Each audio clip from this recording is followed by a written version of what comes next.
The federal government cannot fund infrastructure alone. This is the view of some experts who spoke recently on the subject of infrastructure development in Nigeria. Now, is this the case? An expert joins us later to answer this and other questions.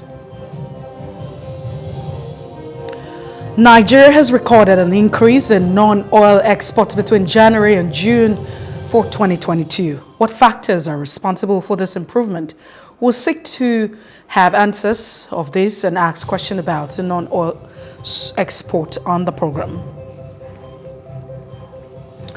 And in Other Press, we bring you in-depth analysis of today's major newspaper headlines. All these ahead on the program this morning.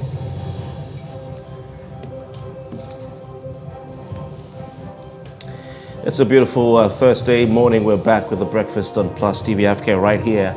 My name is Kofi Bartels. Don't bother. Messi and myself are looking like we're wearing uniforms, so the bit to make sure we give you some variety. Messi, good morning. Well, it feels like the sky is blue, but I know that you're not a Chelsea fan. Oh, there she goes again. There she goes again.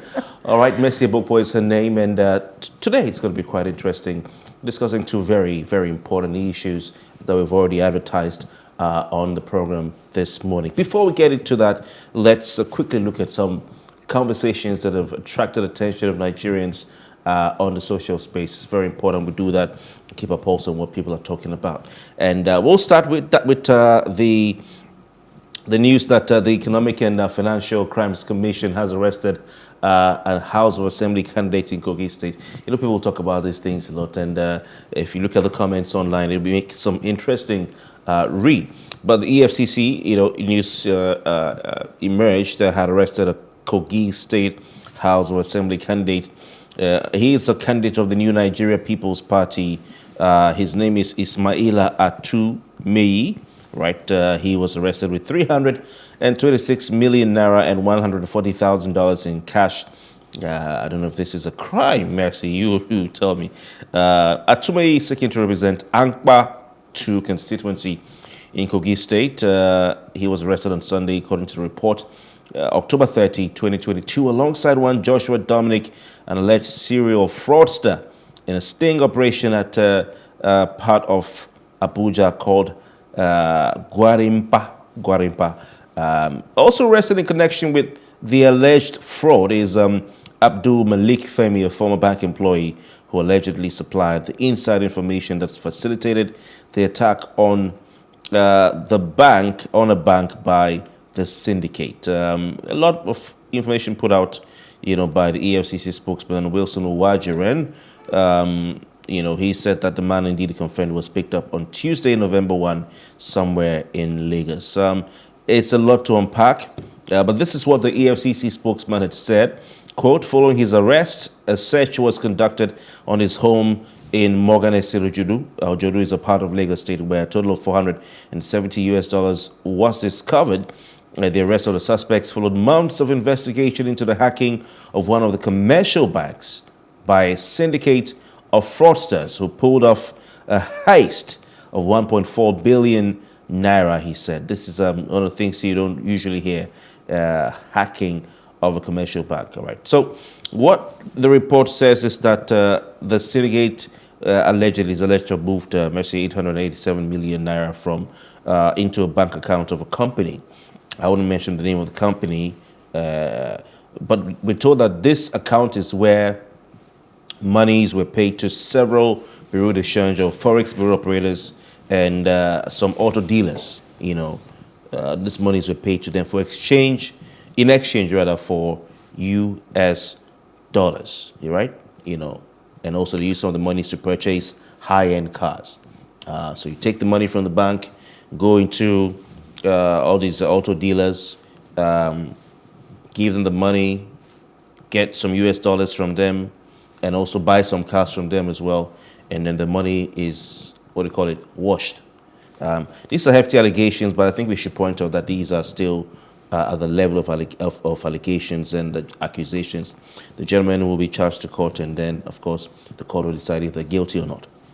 Oh, well, I mean, that's, something that should be pointed out, because it's expected that until a court of competence jurisdiction actually prove, then everyone is innocent until they are being proven guilty. That's what the Lord talks about.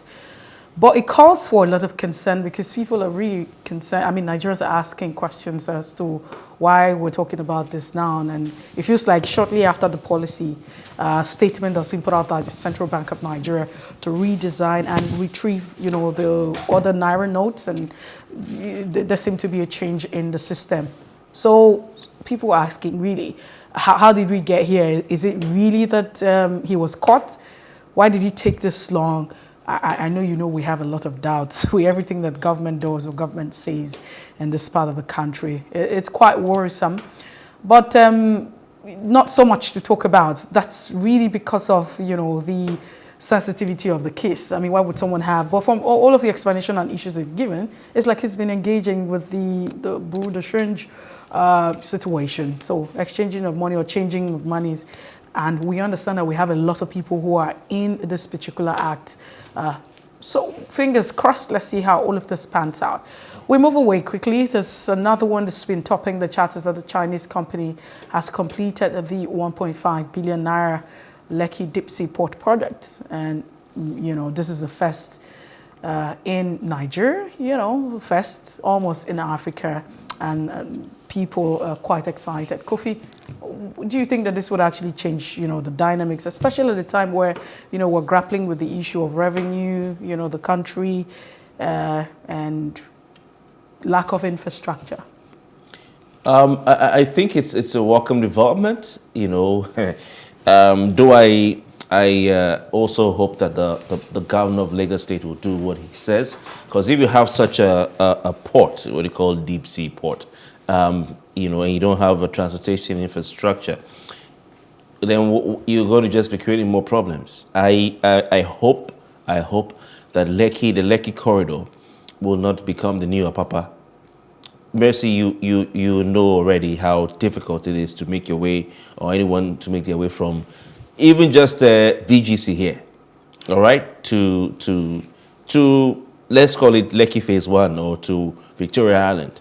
Not to talk about those who are coming from as far as Aja, not to talk about those who are coming from as far as Awoyaya and all those other places, Ekpe, and you begin to ask yourself, is it that we should call back the military to come and run things for a while? Because you look at the mainland and parts of the island that were developed before 1999, you had adequate infrastructure, and the development grew to meet the infrastructure. The population explosion in Lagos State has already met the infrastructure. You look at the mainland, different flyovers crisscrossing. Look at the island, at least up until Victoria Island, where you have the border of the former, what we call Maroko, which was pulled down a community, and then you have banks and people building houses and all that. No flyover, apart from the one at Aja, right? No flyover. So it's one road. People are driving to the plush estates, around the Lekki corridor, both sides. And they have to go through one road. They're coming back, one road. So the governor of Lagos State has said he's vowing, vow. When the Bible says you take a vow, it's a serious matter. He's vowing to provide transportation infrastructure. I would like to believe that this includes roads. I think he said it's going to be, is it a 6-lane road, all right, or an 8-lane road? This should be done as quickly as possible, all right? This should be done as quickly as possible. We hear the completion of the work now is paving way for the container terminal operator to take over the port in readiness for the start of operation. So we hope that this will be done as quickly as possible. Now, apart from that, Mercy, it also brings into question, what about other states in the country? Is it that they are not able to have their own ports? Okay, let's leave that. We had your governor, Dr. Ben Ayade, my governor, who has just recently launched the budget of Quantum Infinitum. He said he was going to do some sort of port in Cross River State, if I'm not mistaken. No. And in Akwa Ibom State, there's an ongoing project there. But what about the existing ports around the country? We hear they're working.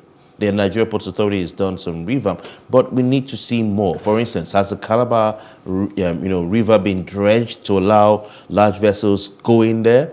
Do we need some more improvements in the Onne port, okay, in River State, including the road that the federal government has seriously budgeted for, that east-west road, just that axis?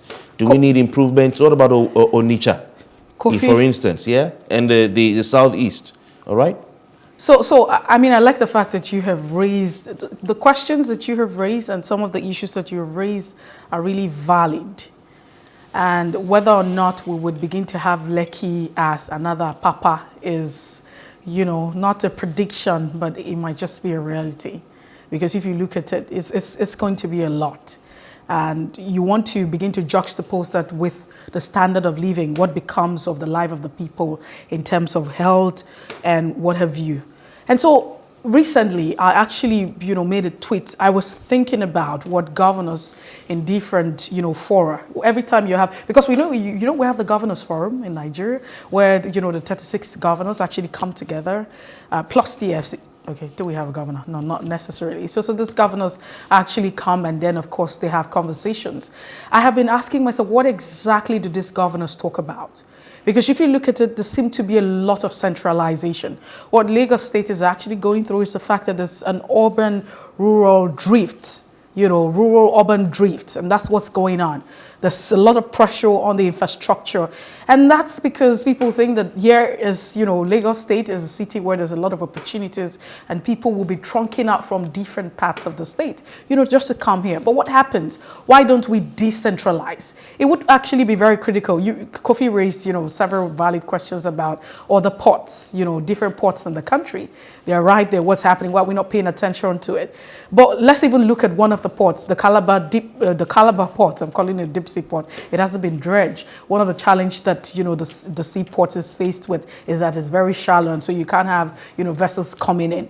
But what is really stopping the dredging of that port in Calabar and to allow economic activities to come? It would just reduce a lot of stress. So we're just in here. We have governors who come together. They have meetings. You have members of the House of Representatives in different states. What are you really talking about when you get to these meetings and this fora, when you're gathering? What are these conversations? Because we need to develop. We need to decongest. We need to depopulate. The pressure is becoming, or it's almost so much. It's not like becoming. It's so much. Pressure on the infrastructure, pressure on everything. That's because of the population. And it's just, it's just following the natural course. It's like, so you have the sugar and that's where the ants are following. That's what it is. Everyone thinks that, everyone believes that the sugar is right here in Lagos, and so the pressure. So with this, it's very commendable. It's, very exciting for all of us. But for those who live in Lagos State, are we not really getting to another, phase where there's going to be a lot of pressure on infrastructure, especially the roads? If you look at the roads from, the axis that he has mentioned, Awuyaya, you look at the roads from Shongota Edo, Ajah, coming, all through to Victoria Island or getting to the mainland. The roads are not motorable, they're not friendly. So what becomes of it when you have that deep sea port functional? So we clap for ourselves. But, we also need to think national. We need to think nationalistic. And it's high time. We can't do this for ourselves. And I would ask myself again, what exactly do these governors discuss when they get to that, particular platform of saying, hey, we're having the governors forum, we're having the meetings. Well, what are the conversations? All right, but we will just add it's a welcome development, no, it is a welcome development. Yeah, that this deep sea port has been. I'm happy, very happy, because we need to improve the business, climate in the country. It'll allow for other options for, inflow of goods and export of items from Nigeria. With the congestion at Apapa, Tinkan and all that, it's welcome development. Let's move on to the final one. The Inspector General of Police ordering a probe over the story that a female police officer assaulted, a colleague who refused to date him. This is Usman Baba, the Inspector General of Police, ordering an investigation into the assault of Olorun Shogo Bamidele, an officer in the Osun Command. This is the second report of a female police officer beating someone. The man or the lady rather, said that she was assaulted by Ajayi, who is the divisional crime officer of Ode, Emo Police Division, for rejecting his love advances. This is quite sad. So, Bamidele's video has gone viral on social media. She, in that video, lamented severely, Mercy, that she was stripped naked and beaten by this divisional crime officer in the Ode, Emo Police Division, after she turned him down. I love you. Make we do serere. She no agree. And then she said that she was assaulted.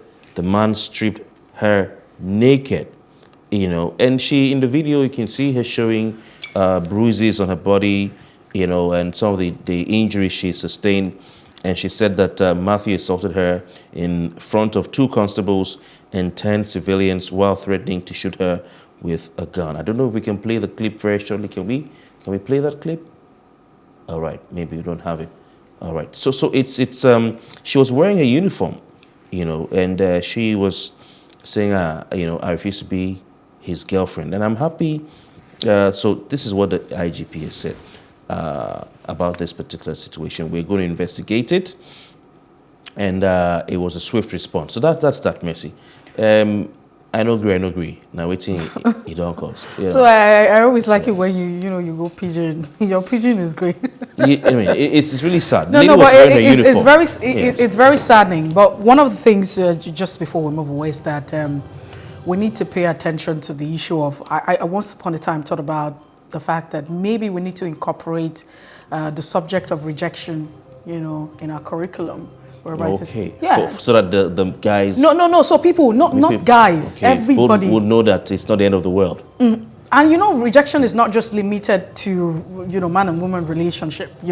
A guy. That's you. That's what you're doing now this morning. But it's not limited to tell me the more, circumstance. Messi, tell me more. But what has actually happened is totally condemnable, especially by an officer who's expected to uphold the law. And it's a good thing that the investigation is actually going on. Of course, the investigation should go on to prove whether or not. But I feel like we need to be taught about what rejection is.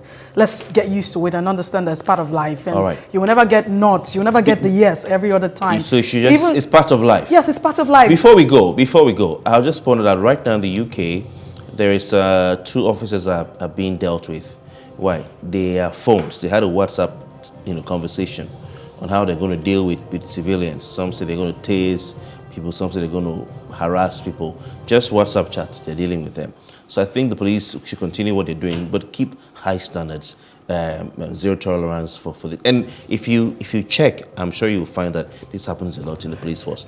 So I hope the female police officers will now use this as an opportunity to start speaking up. No, but Kofi, so we can know what's going on. We probably would be having this conversation. We're talking about this maybe because it's about the police, but this is what happens every other time. Society, right? Yeah, society. So you generally. want to see maybe a Me Too Nigeria version?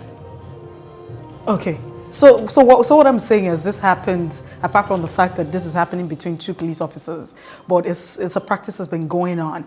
And I think that people need to understand. If somebody who says no, they will now strip you. So they find a way to, deal with them, revenge or something. Rejection is part of life and we have to accept it. It's not just limited to relationship. It cuts across board.